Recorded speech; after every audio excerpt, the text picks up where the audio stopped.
The night shimmered with wealth and elegance, the kind of night where even the air seemed expensive. Soft music floated through the Hale Foundation ballroom, where gold chandeliers spilled warm light across polished marble floors. Every corner gleamed. Every laugh echoed just a little too loud. The city's most powerful gathered there. Billionaires, executives, politicians. Their smiles as carefully rehearsed as their speeches.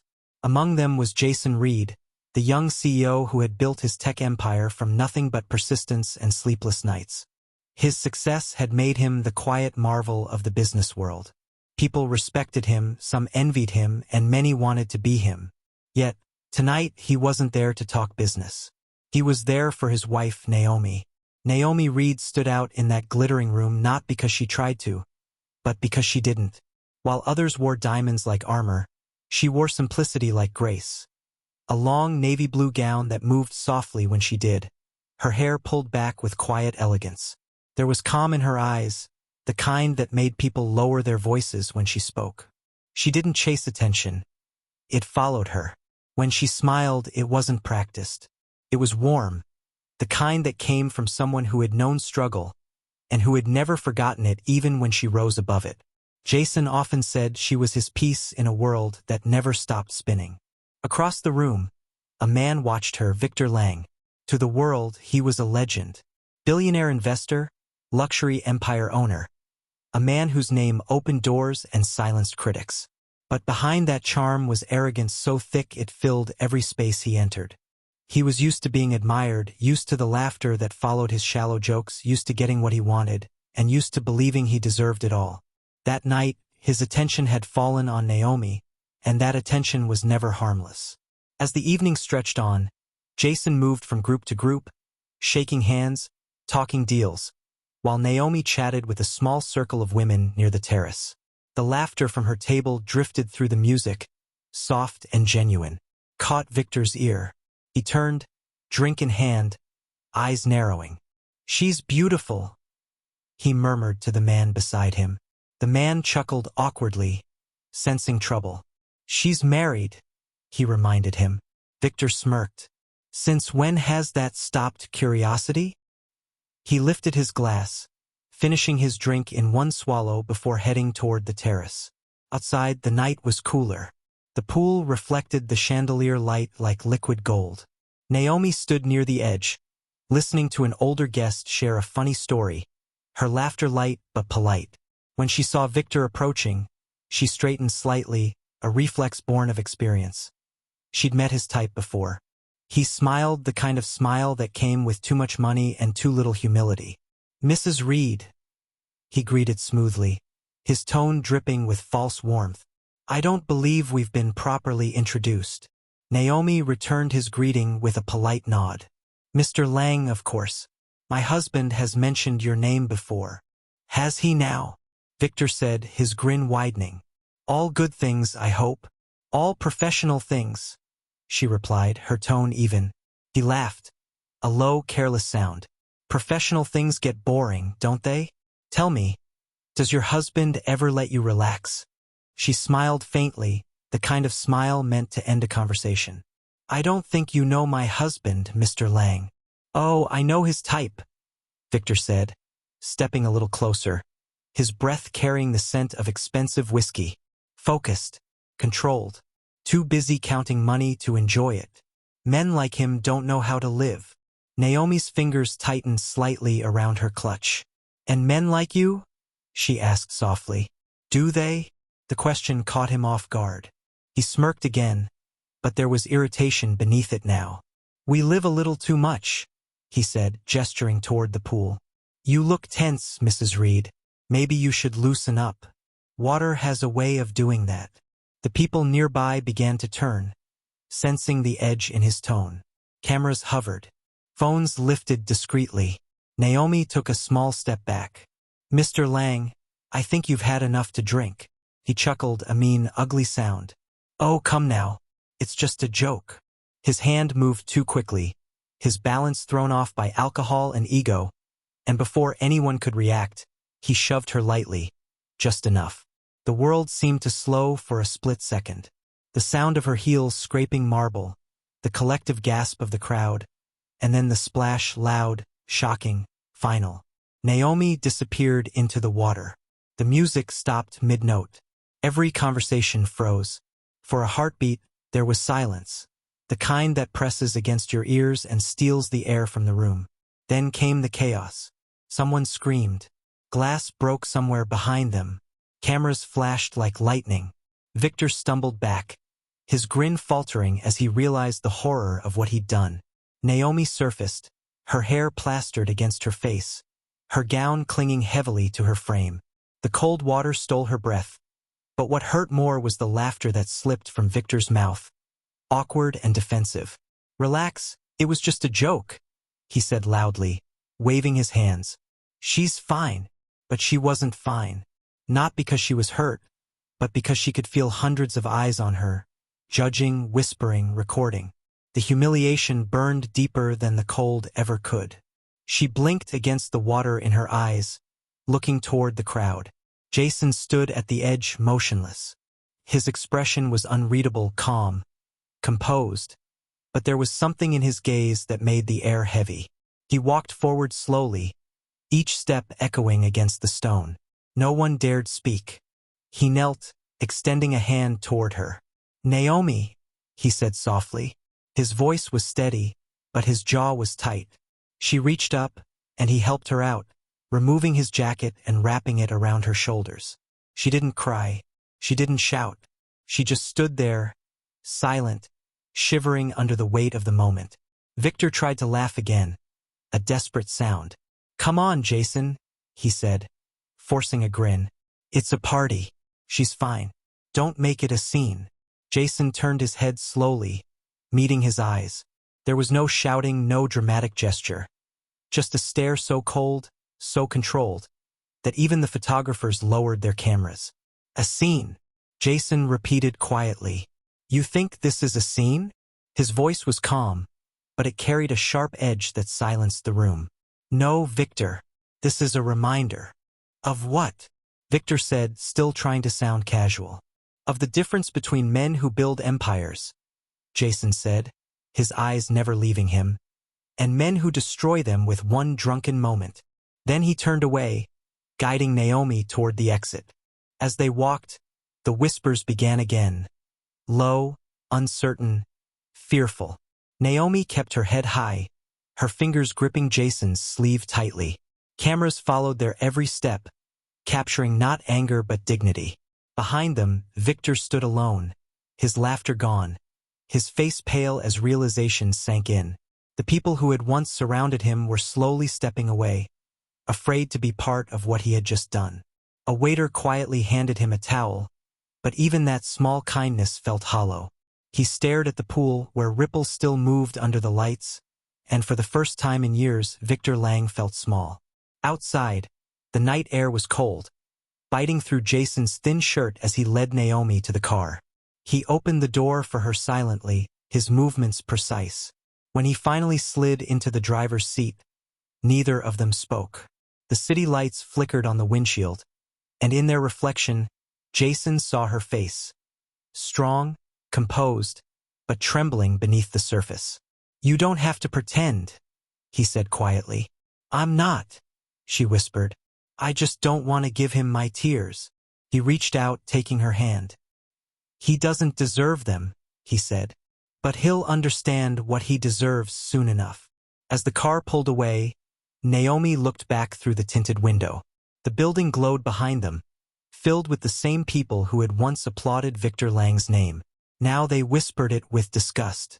And somewhere deep inside that glittering hall, under the reflection of the pool, Victor stood frozen, staring at the water that had once reflected his pride, now showing him only the cracks in his own arrogance.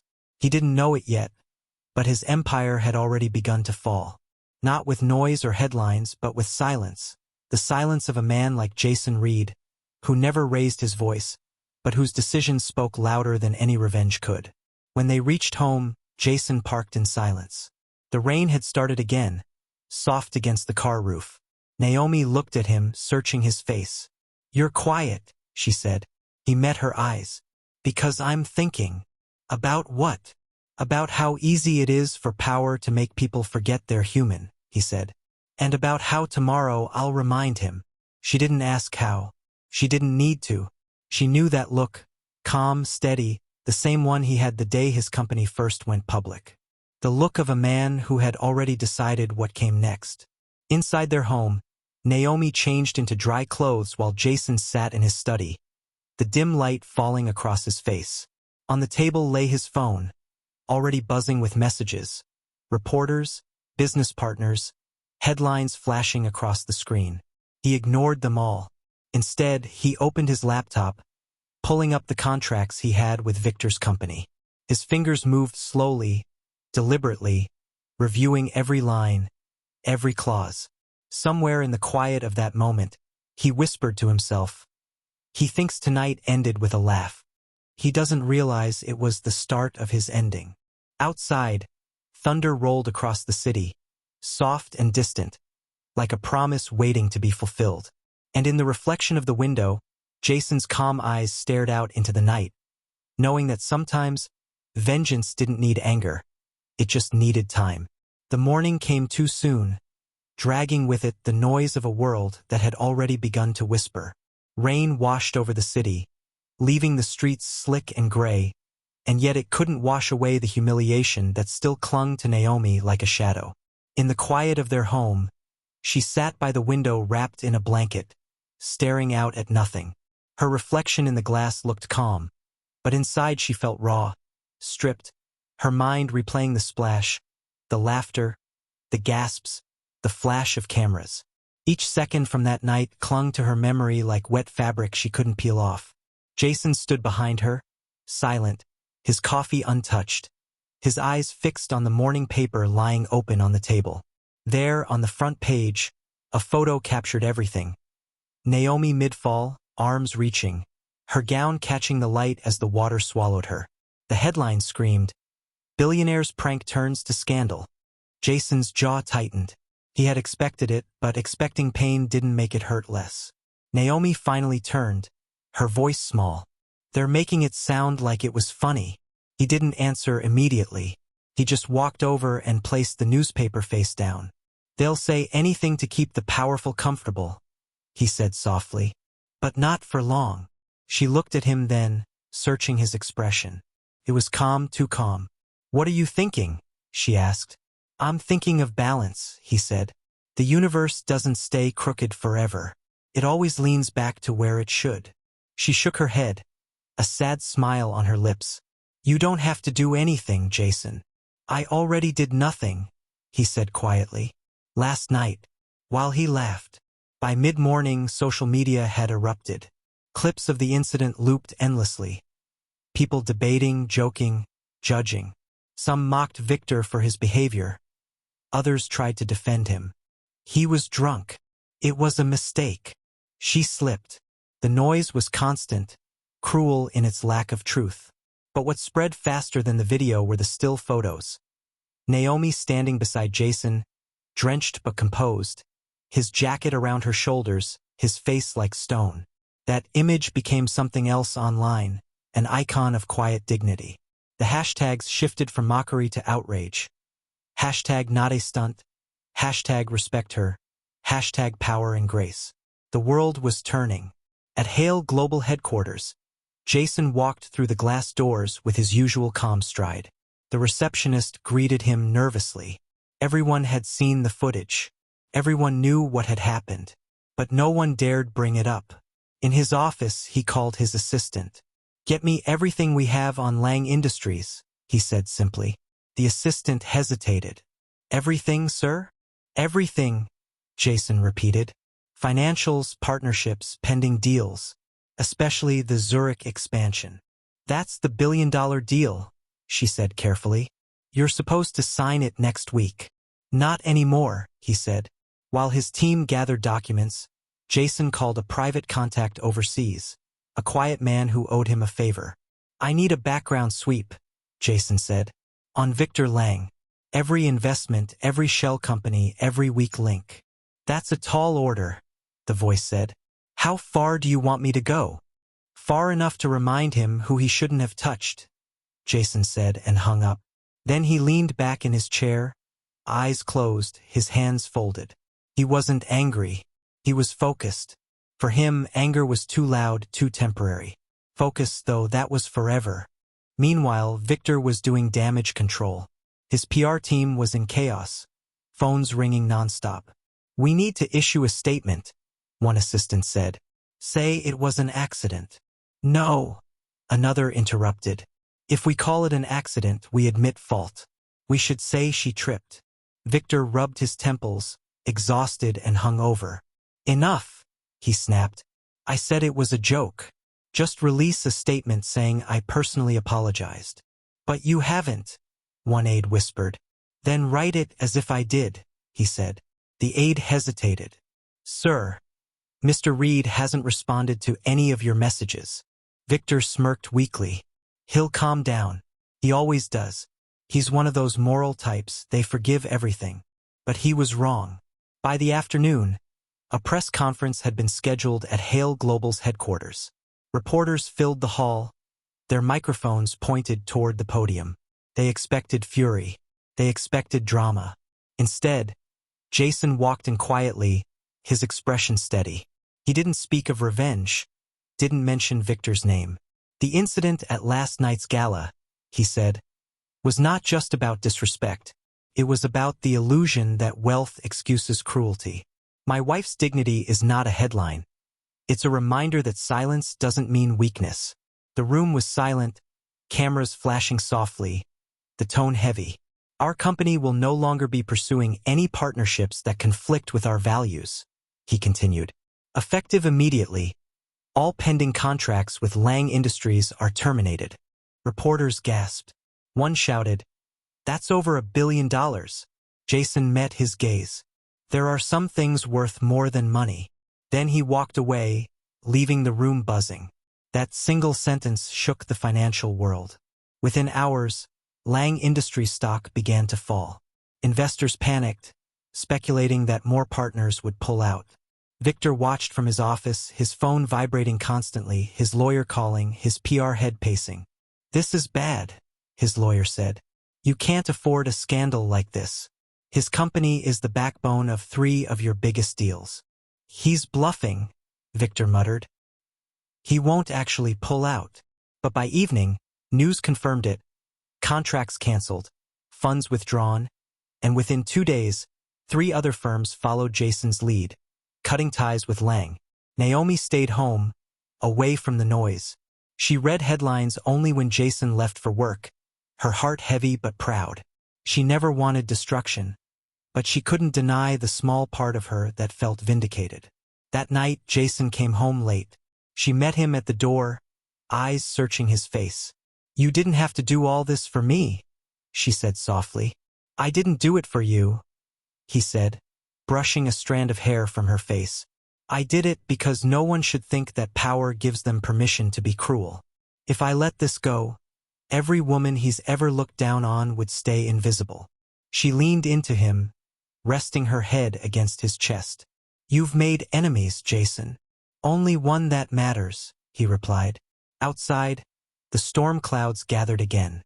Across the city, in his penthouse, Victor sat alone, the sound of rain against the glass louder than the TV playing endless coverage of his downfall. For the first time in years, no one answered his calls. The laughter that had once surrounded him was gone, replaced by silence that felt heavier than shame. On the news, he saw Jason's face again. Calm, composed, speaking of ethics and accountability. Reporters called it the speech that shattered a giant. Victor threw his glass against the wall, shards scattering across the marble floor. "He can't do this to me," he shouted. But deep down, he knew Jason already had.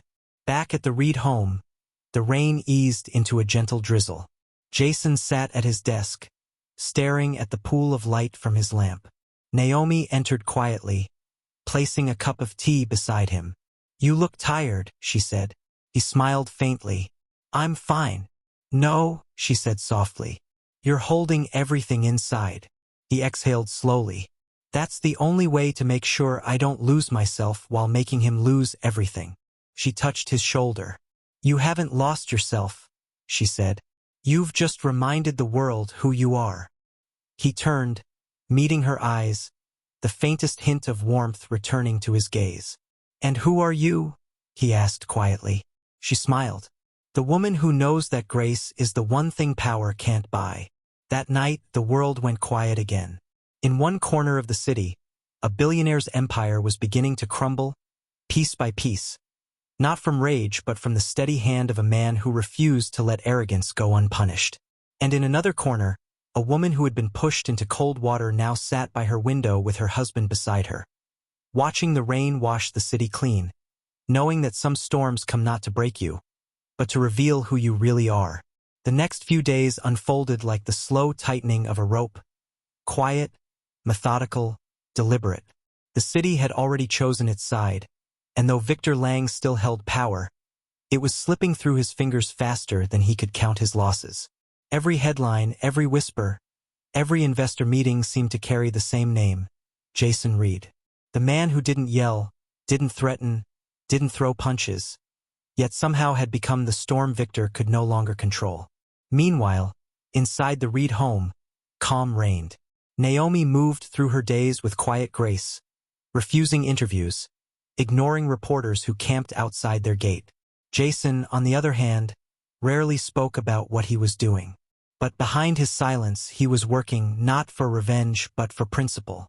Late one evening, he sat in his office surrounded by papers, screens, and silence. The city outside glowed with light, the rain from earlier still streaking across the windows. His assistant had left hours ago, but Jason stayed. He wasn't the kind of man who destroyed others with noise. He preferred the precision of patience. On his desk lay a folder marked Lang Holdings, Confidential. Inside were contracts, investment reports, and secret partnership details that his quiet contact had sent earlier that afternoon. Jason flipped through each page slowly, reading, analyzing, memorizing. The deeper he read, the clearer the picture became. Victor's empire wasn't as stable as it looked. His businesses were tangled in risky loans, his overseas projects bleeding money. One strong push, Jason realized, could send it all collapsing like a house of cards. He leaned back in his chair, the weight of the decision pressing on his mind. He wasn't a man who believed in vengeance, but he believed in justice. And what Victor had done wasn't a mistake. It was a statement, one that told every powerful man in that room that women could still be humiliated without consequence. That was what Jason wanted to end. Not just the arrogance, but the idea that wealth excused cruelty. So he made a few quiet calls that night, not to destroy Victor, but to expose him. The calls went to people who had once worked for Victor, people who had been silenced or ignored, and to reporters who knew how to uncover stories without sensationalism. No drama, Jason said softly. Just truth. By the next morning, ripples began to form. An investigative article appeared online, subtle at first, hinting at corruption in Lang Holdings' foreign contracts. Another followed hours later, this one more detailed, citing anonymous sources and leaked documents, the same ones Jason had quietly provided. By noon, the financial world was buzzing again.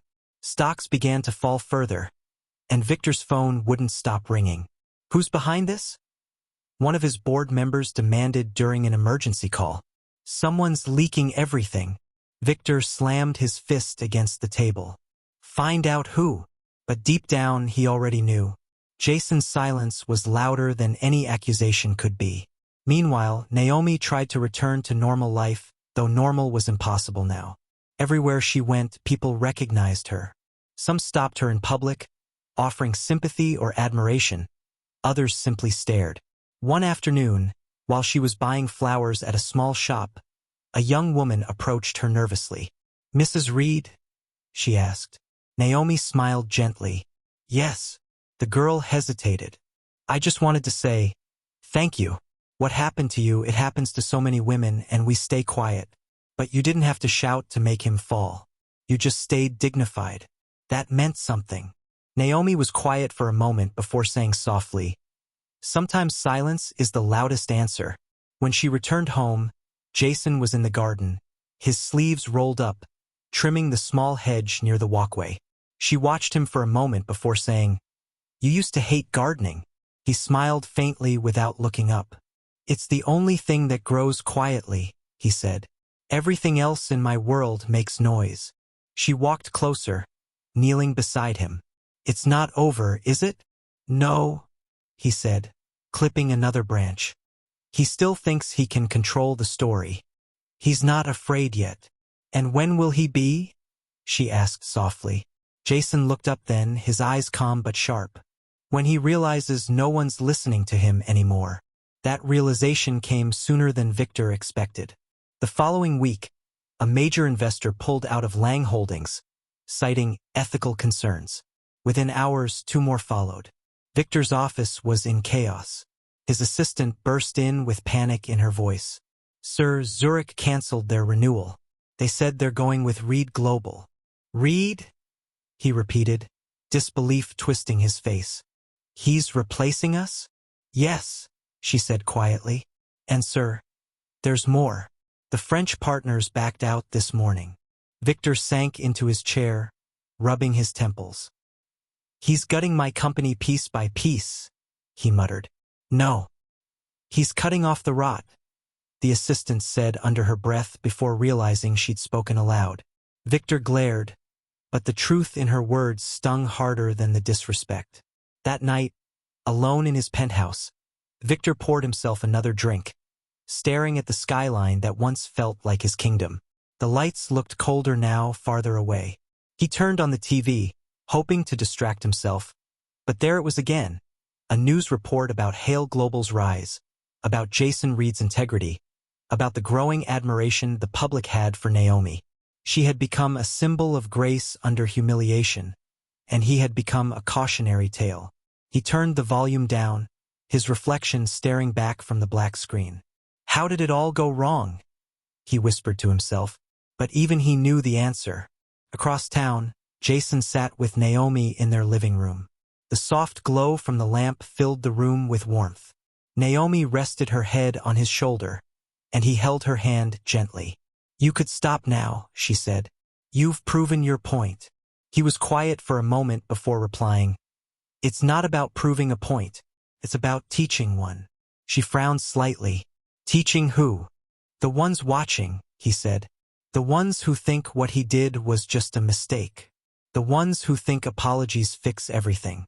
They need to understand that words don't erase damage." He looked down at their intertwined hands, the contrast between his calloused fingers and her soft ones reminding him of the balance they shared: strength and kindness, power and peace. "Do you ever regret any of it?" she asked quietly. He thought for a long moment before saying, "I regret that it had to happen at all, but I don't regret showing him that even the smallest act of cruelty can have the largest echo." As the night deepened, Jason's plan continued to move like clockwork. He didn't call investors. They came to him. He didn't demand alliances. They offered them. One by one, every bridge Victor had burned was being rebuilt under Jason's name. It wasn't revenge anymore. It was replacement. The same empire Victor had built on arrogance was now crumbling into the hands of a man who built with empathy. And Jason never gloated. When his board congratulated him for winning, he simply said, "There's no winning in teaching someone a lesson. There's just understanding the cost." 2 weeks later, a journalist requested an interview with Naomi. She agreed reluctantly, knowing it might bring closure. When asked if she forgave Victor Lang, she paused for a long time before answering. "Forgiveness isn't something you give to erase guilt," she said softly. "It's something you give to release yourself from it. I don't hate him. I just don't think about him anymore." The interview went viral. Those few quiet words reached millions, more powerful than any public condemnation ever could. Meanwhile, Victor received a letter the next morning. No return address, just a single sheet of paper inside. The letter was from Jason. It had only one sentence. "You said it was just a joke. Now the world understands the punchline." There was no signature, no threat, no emotion. Just words, precise, calm, and devastating. Victor crumpled the paper in his hands, his breath heavy with defeat. That night, Jason and Naomi had dinner together, laughter finally returning to their home. She poured him a glass of wine and said softly, "It's over now, isn't it?" He looked at her for a long moment, then nodded. "For him, yes. For us, it's a beginning." She smiled, leaning closer. "And what kind of beginning?" "One where people remember that grace," he said, "isn't weakness. It's power under control." Outside, the wind moved through the trees, carrying away the last traces of storm. Somewhere across the city, a man sat alone in silence, and somewhere else, a woman who had once been pushed into cold water now sat wrapped in warmth, her dignity intact, her strength unshaken. The world had changed not because of anger, but because of patience, the kind that doesn't shout, but still leaves an echo strong enough to be heard forever. The city had grown restless with gossip and silence. Every news channel, every online post still whispered the same question: how far would Jason Reed go? But Jason wasn't concerned about the noise outside. He knew that true power didn't shout. It moved quietly, just like water finding its way through stone. In the weeks following the scandal, Lang Holdings' empire began to split at its seams. The investors who had once begged to sit at Victor Lang's table were now avoiding his calls, deleting his emails, and pretending they'd never shared his stage. His arrogance had cost him more than money. It had cost him the illusion of invincibility. At Hale Global, Jason moved through his days like a man with no emotion left to waste. He didn't celebrate victories, didn't mock his rival's downfall. He simply worked, each decision like a chess move leading to a quiet endgame. In meetings, he remained calm, even when his team brought him updates about Lang's collapsing shares. One afternoon, his chief financial officer said, "Sir, Lang's portfolio dropped another 12% today. The media's calling it the fastest corporate implosion in recent history." Jason nodded slowly. "And the Zurich contract?" "Finalized, sir. Under your name now." Jason looked out the window, where rain streaked across the skyline. "Then let the rain wash it clean," he said softly, almost to himself. Across town, Victor Lang was living a nightmare he had created with his own hands. The once bustling corridors of Lang Tower had gone quiet. His employees walked on tiptoe, avoiding his gaze. His board of directors had started meeting without him, their confidence in his leadership gone. One morning, when he arrived at the office, his nameplate had already been removed from the executive conference room door. "Temporary relocation," his assistant muttered, avoiding his eyes. He didn't argue. He just kept walking, each step echoing louder in the silence of his empire's decay. At home, Naomi noticed the changes in Jason. He had become quieter, more distant, not out of coldness, but because something deep inside him had shifted. One night, she found him sitting alone in his study, staring at the dark city beyond the window. "You're not sleeping again," she said gently. "I'm fine," he replied, his voice low. "You're not," she whispered. He didn't look at her. "You ever think about how one moment can destroy a man?" "Yes," she said softly. "I lived it." He turned then, meeting her gaze. "I just keep wondering if I've become what I hated." Naomi walked closer, placing a hand on his shoulder. "You haven't destroyed him, Jason. You've revealed him. There's a difference." The following morning brought a storm neither of them expected. Victor showed up at Hale Global unannounced. He looked older, his arrogance replaced by something brittle, desperation. The receptionist froze when he walked in, but before she could stop him, he was already inside Jason's office. Jason didn't stand. He looked up slowly, his eyes steady, unreadable. "You shouldn't be here," he said quietly. "I needed to talk to you," Victor said, his voice shaking slightly. "About what?" Jason asked. "About fixing this," Victor said quickly. "You've made your point. You've shown the world you're righteous. Congratulations. Now let's end this before we both lose everything." Jason tilted his head. "You think I've lost anything?" Victor's jaw clenched. "Your company might be thriving now, but don't act like this doesn't affect you. We both know this industry eats its own." Jason stood slowly, his presence filling the room. "You pushed my wife into a pool, Victor," he said quietly. "And then you laughed. You laughed while she stood there humiliated. You didn't see her as a person. You saw her as a prop. That wasn't a mistake. It was who you are. I said I was sorry, Victor snapped, his tone rising. Jason's voice didn't change. You said it when your stocks dropped, not when she was shivering in the cold. The silence that followed was suffocating. Victor finally exhaled, his shoulders slumping. You're really not going to let me back in, are you? Jason's expression softened just slightly. No, Victor. I'm not going to let you back into anything. But I will let you out, with whatever dignity you have left. Victor stared at him, realization dawning that there would be no saving this. No second chances, no private deals to repair his image. You think this makes you better than me? He said bitterly. Jason met his gaze with quiet strength. No, he said. It makes me different from you. Victor turned to leave, but stopped at the door. You'll regret this, he muttered. Maybe, Jason said, but I won't forget it. After he left, Jason sank into his chair, his breath finally unsteady.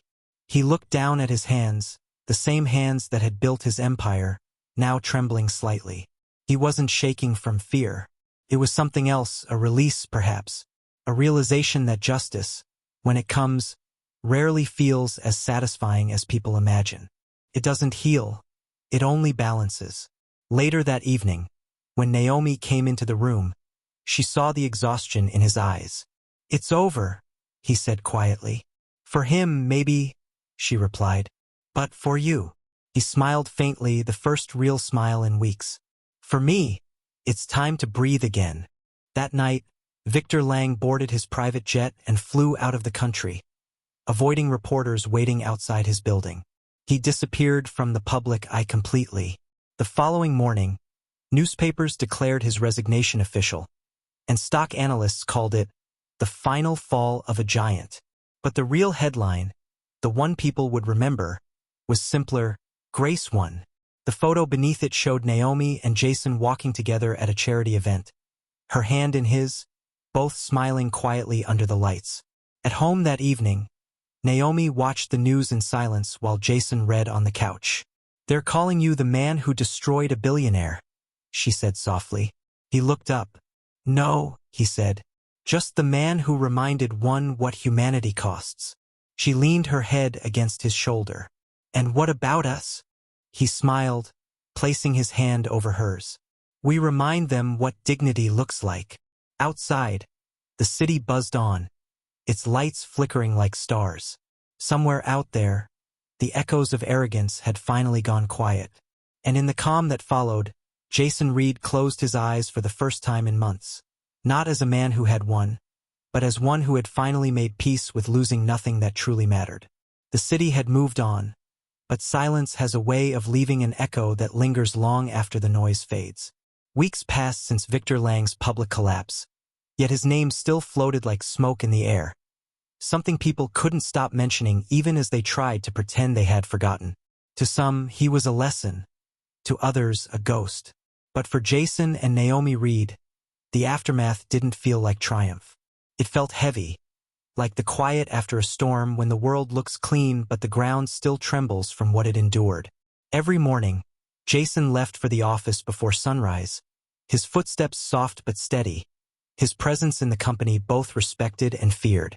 The board treated him like a symbol now, an icon of moral power in a ruthless world, but he didn't enjoy it. He'd never wanted to be the man who took down a billionaire. He had only wanted to remind people that character still mattered, that dignity wasn't for sale. Yet fame has its own cost, and Jason was paying it slowly. Every meeting came with hidden questions. Every handshake carried silent admiration tinged with curiosity. How does it feel to win? People would ask him with smiles that didn't reach their eyes. And every time he'd answer the same way. There's no winning in respect. You either have it or you don't. Naomi noticed the change before he did. He smiled less, spoke less, stayed longer at work. Sometimes she'd wake up in the middle of the night to find his side of the bed empty, a light still glowing faintly from his study down the hall. She would find him there, sitting in front of his desk, not working, just staring at the city lights beyond the window. You're thinking again, she would say softly, leaning against the doorway. He'd look at her with that same quiet look she'd come to know, part guilt, part exhaustion. "Do you ever wonder," he asked one night, "if I went too far?" She walked over, sitting beside him. "You didn't push him into a pool, Jason. You didn't humiliate anyone. You simply stopped pretending bad behavior was acceptable." He nodded, but the unease didn't leave his face. "Maybe," he murmured, "but even truth has a cost. You can't destroy someone without losing something of yourself." The next morning brought another reminder that life had changed. Naomi was invited to speak at a women's leadership conference. She didn't want to go at first. She wasn't an activist, wasn't used to microphones or stages. But Jason encouraged her. "You've already spoken," he said gently. "You just didn't use a stage." So she went. The hall was full of people. Executives, students, journalists. And when she stepped onto the stage, the applause that met her was warm, genuine. She took a deep breath and began. "A few months ago," she said, her voice calm but clear, "I was pushed into a pool by a man who thought it was funny. He thought power gave him the right to play with someone's dignity. That night changed my life. Not because I was hurt, but because I learned how quickly silence turns into permission." The room was still. Every word seemed to land heavily, truthfully.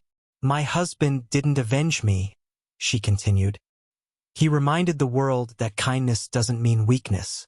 Sometimes, grace is the loudest form of strength." When she finished, the applause was thunderous. Cameras flashed, and within hours, her speech was everywhere. It wasn't just a story anymore, it was a movement. People shared her words, adding their own experiences, their own scars. Jason watched it unfold quietly from his office, pride and humility mixing inside him like two tides pulling in opposite directions. But success and fame attract the same shadow, envy. The more people admired the Reeds, the more others waited for them to stumble. A week after Naomi's speech, a news outlet ran a story suggesting Jason had orchestrated the entire downfall of Victor Lang for publicity. Sources claim Reed used leaked information to manipulate the market, the article read. It was a lie, but lies travel faster than truth. Jason's assistant burst into his office that morning, pale-faced. "Sir, it's everywhere," she said. Jason skimmed the article, his expression unreadable. "They'll retract it," he said calmly. "We have nothing to hide." But even as he said it, he knew how this game worked. The world loved lifting people up, but it loved tearing them down even more. That evening, Naomi found him sitting on the porch, the setting sun painting everything in orange light. She sat beside him quietly. "They're saying ugly things again," she whispered. He nodded. "It'll pass." "Will it?" she asked softly. "Or is this just what happens when you stand for something?" He didn't answer right away. The wind moved through the trees, carrying the scent of rain. "I don't care what they say about me," he said finally. "But I care that they use your name to sell stories." She touched his hand. "Then don't fight them," she said. "Let your silence speak again." It worked once. He looked at her, the corners of his mouth lifting. "You and your faith in silence," he murmured. "It's louder than anything you've ever said," she replied. The next day he did exactly that, nothing. No statements, no denials, no interviews. He went to work as usual, greeted people as usual, lived as though the noise didn't exist. And slowly, as the days passed and the lies found no fuel to burn, the fire began to die. Other stories replaced it, other scandals filled the airwaves. The storm moved on, and all that remained was the truth. The people who mattered never stopped believing in him. Investors stayed. Employees stayed. His company's stock barely dipped. It was proof again that restraint could be stronger than rage. Still, Jason wasn't the same. He had seen too much of what power could do, how quickly it could turn grace into gossip and humility into weakness. One evening, while walking home from work, he stopped at a small park where children were playing near a fountain. He watched a little boy accidentally splash another child with water.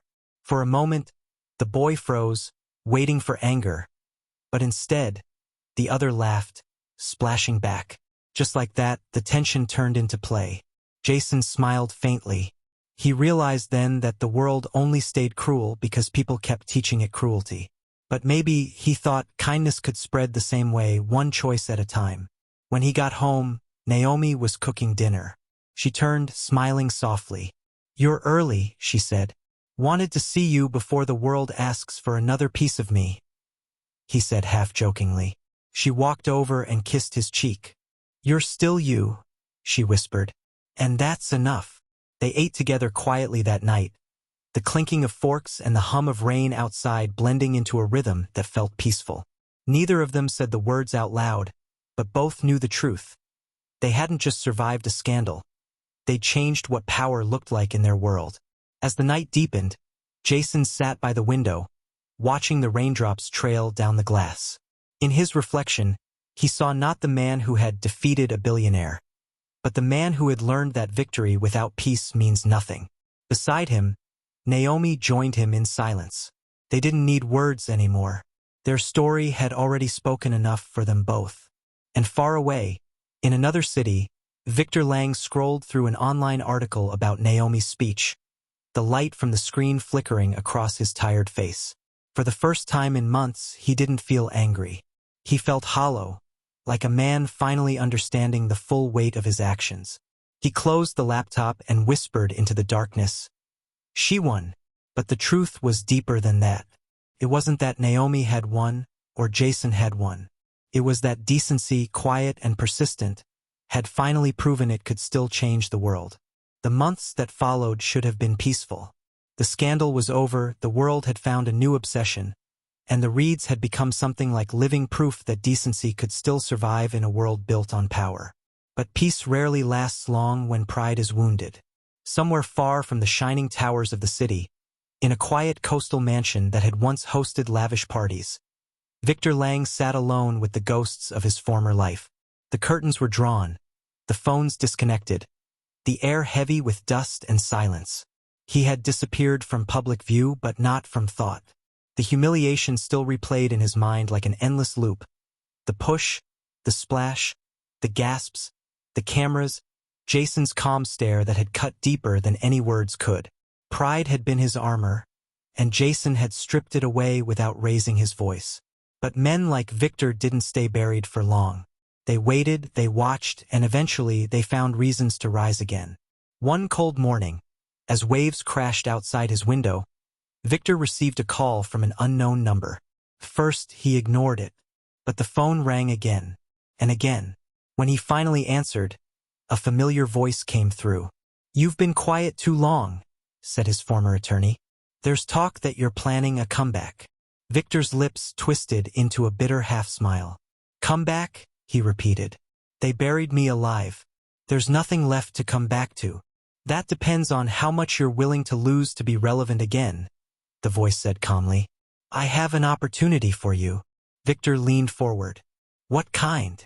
"The kind that involves the man who ruined you." There was a long silence before Victor whispered, "Jason Reed. He's making a move on your old projects in Asia," the lawyer said. "If you can expose a flaw, even a small one, the market will eat him alive. All you need to do is wait for the right moment."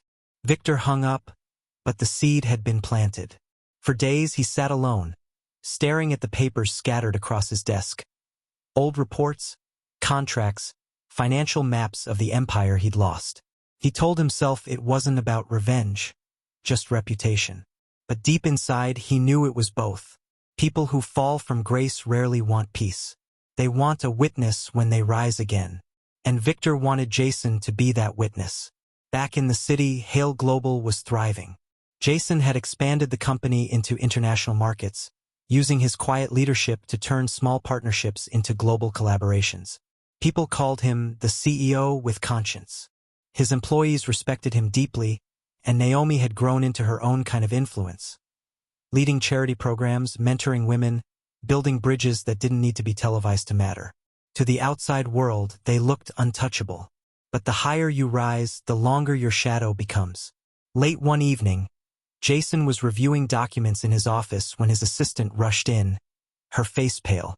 "Sir," she said quickly, "you should see this." She placed a tablet on his desk. The screen showed a breaking news alert. Exclusive report. Hale Global under scrutiny for fraudulent overseas dealings. Jason frowned. What is this? It started an hour ago, she said. Anonymous sources. No evidence yet, but it's spreading fast.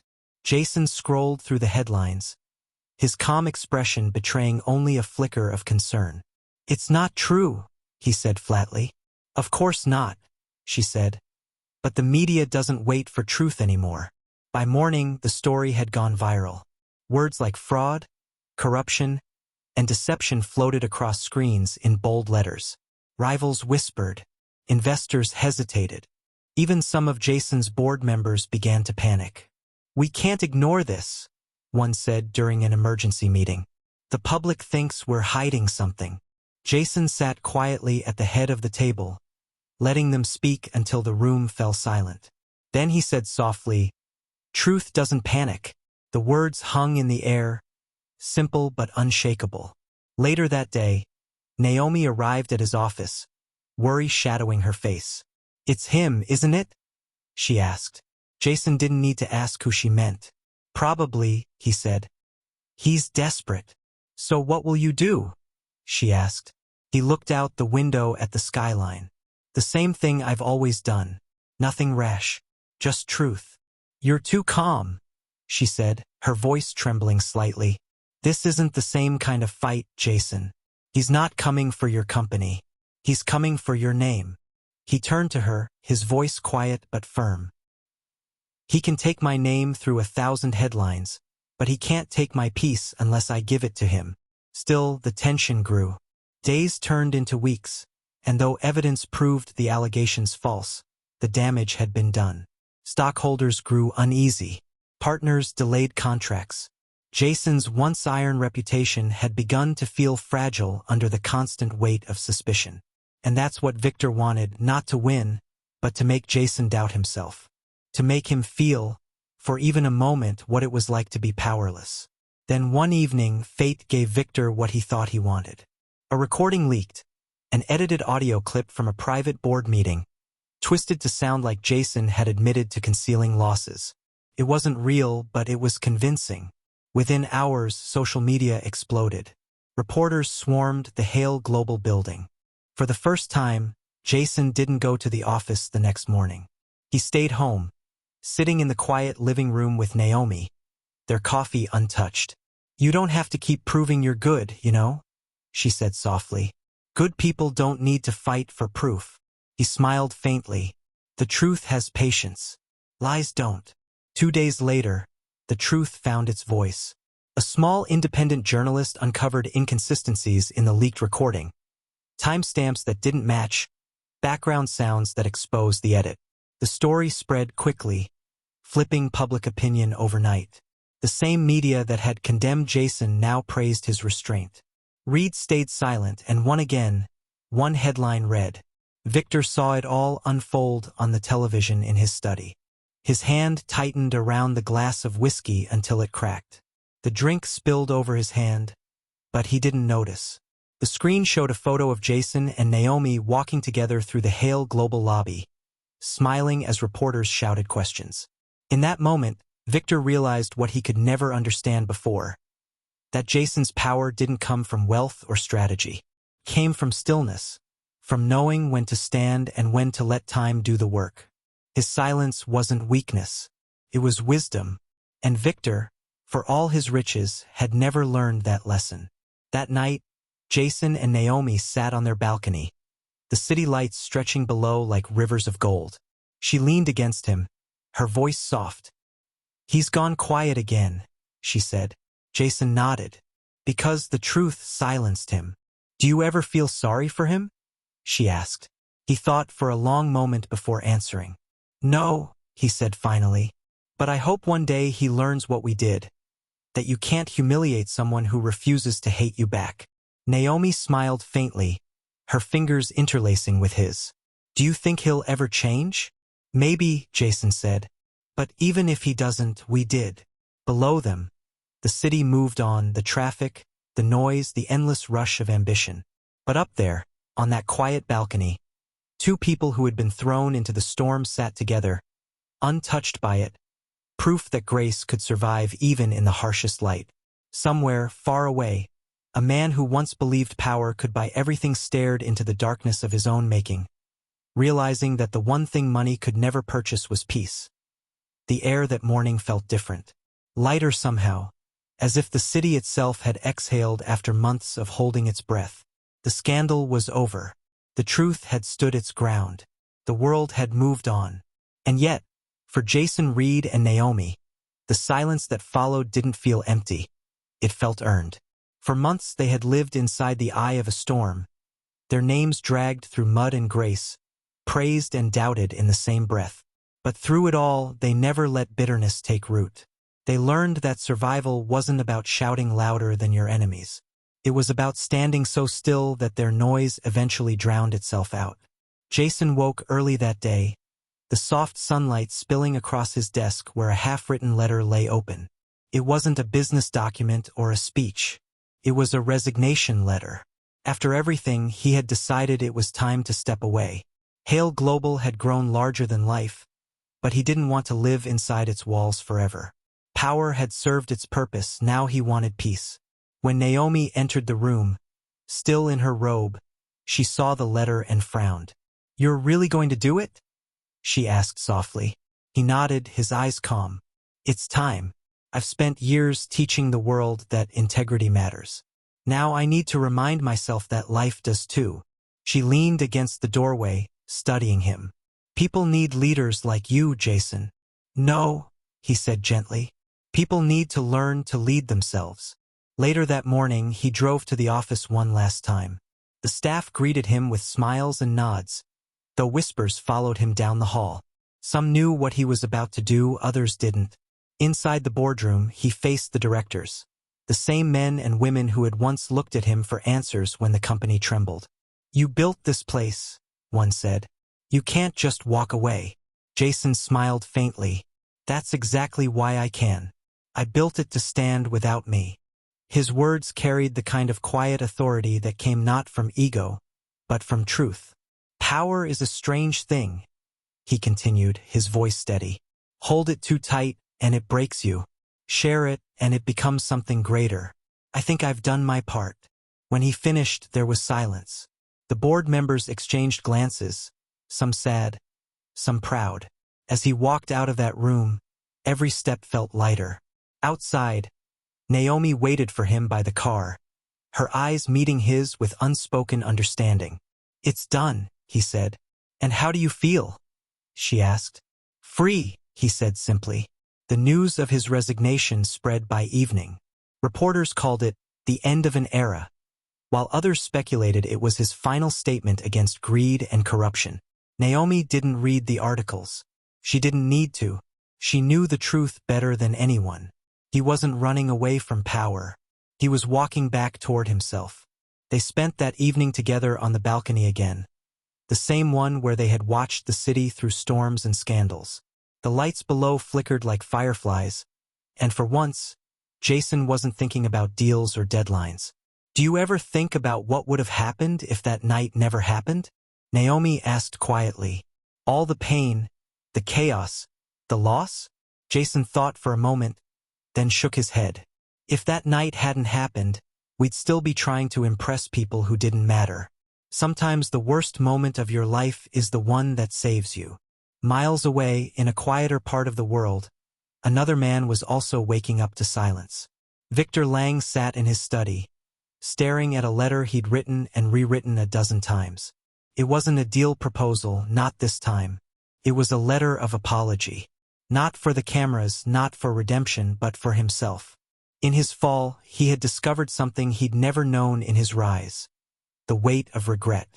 He looked at the unopened envelope addressed to Jason Reed and sighed. "He doesn't need my apology," he whispered, "but I need to send it." He sealed the letter, walked to the mailbox outside, and let it go. A week later, Jason received the envelope. He sat at his desk, reading the simple words written in Victor's handwriting. "I thought power made me untouchable. You taught me that decency is the only kind that lasts. I can't undo what I did, but I can learn from it. Thank you for teaching me without hating me. Jason folded the letter quietly and placed it in the drawer beside his old contracts. He didn't tell Naomi about it that night. He didn't need to. Some victories didn't need witnesses. Months passed, and the world changed again. The media found new names to worship and destroy, new scandals to devour. But the Reeds stayed out of it. Naomi focused on expanding her foundation, building scholarships and mentorship programs for young women. Jason joined her, working quietly, teaching the next generation not about profits, but about principles. They no longer needed the bright lights of gala halls or headlines to feel successful. Their peace was built on quieter things. Morning walks, handwritten notes, shared coffee, and the knowledge that they had survived the kind of storm that breaks most people. One afternoon, Naomi stood at the edge of a new community center being built in one of the poorer districts of the city. The workers paused to greet her, smiling with genuine respect. Behind her, Jason arrived carrying 2 cups of coffee. "They're making progress," she said, looking at the half-built walls. "So are we," he said with a smile. She turned, studying him for a long moment. "You're happier now, because I finally understand something," he said quietly. "When you stop needing power, it stops having power over you." She smiled, resting her head against his shoulder. "So this is what peace feels like." "It's what forgiveness feels like," he corrected gently. That evening, the grand opening of the center drew hundreds of people. Jason stood beside Naomi as children ran past, laughter echoing in the open courtyard. It wasn't the sound of applause he used to hear at corporate events.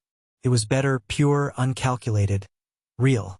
As Naomi took the stage to speak, Jason stood at the edge of the crowd, watching her. Her voice carried easily through the air, warm and steady. "The world told us that power comes from money," she said, "but I learned it comes from how you make others feel. True power doesn't shout. It uplifts, it forgives, it grows." The crowd applauded, but Jason wasn't watching them. His eyes were on her, the woman who had taught him what real strength looked like. The kind that doesn't come from control, but from grace. When she stepped down, he took her hand, their fingers intertwining naturally, like 2 parts of a story finally at peace with its ending. As night fell, they drove home together through quiet streets. The radio played softly, the city lights painting the windshield gold. Naomi glanced at him, her smile faint but full. "You think people will forget everything that happened?" she asked. He shook his head. "No. They'll remember what they need to, that dignity doesn't die in humiliation, and kindness doesn't lose against cruelty. That's enough." At a red light, Jason looked out at the skyline. The same towers that once represented ambition and pride. Now they looked smaller, almost fragile, against the vast, forgiving sky. He reached for Naomi's hand, and as the light turned green, he whispered, "Let's go home." And somewhere, deep in that same city, a man named Victor Lang sat on a quiet bench by the river, feeding crumbs to birds. No cameras, no servants, no applause. For the first time in years, he wasn't thinking about deals or headlines. He was thinking about that night, the laughter that turned to silence, the coldness in Jason's eyes, the grace that followed his own cruelty. He didn't hate Jason anymore. He envied him, because in the end, the man who lost everything found peace before the man who had once owned it all. The wind moved softly over the water, carrying with it the final echo of a lesson written not in contracts or empires, but in hearts, that the greatest kind of power is the one that doesn't need to prove itself.